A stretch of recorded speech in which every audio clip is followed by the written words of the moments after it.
ចាជំរាបសួរបងប្អូនទាំងអស់គ្នាថ្ងៃនេះដែរគឺខ្ញុំធ្វើ passion cream cheese ចំពោះ passion នេះគឺខ្ញុំយកតែផ្លែស្រស់ដើម្បីយកមកយកទឹកវាអញ្ចឹងបងប្អូនពីព្រោះផ្លែហ្នឹងគឺយើងយកមកធ្វើខ្លួនឯងទៅវាមានរសជាតិឈ្ងុយឆ្ងាញ់ហើយរសជាតិកាន់តែឆ្ងាញ់ជាង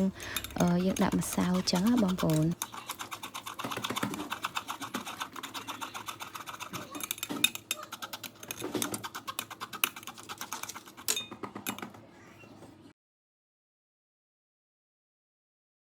ចាបន្ទាប់ពីយើងធ្វើ passion រួចហើយឥឡូវនេះគឺខ្ញុំមក3គ្រីមម្ដង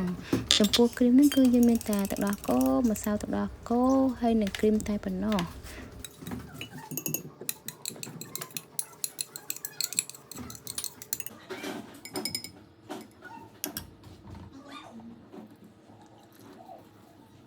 ចាឥឡូវនេះគឺខ្ញុំយកម៉ាស៊ីនគឺមកវាយឲ្យវាឡើងជាគ្រីមបងប្អូនចំពោះការវាយនេះយើងត្រូវការត្រជាក់យើងយកទឹកកកដាក់ដូចខ្ញុំចឹងណាដើម្បីឲ្យគ្រីមរបស់យើងនេះវាឡើងកាន់តែល្អហើយជ្រុះជាតិឆ្ងាញ់ផងដែរ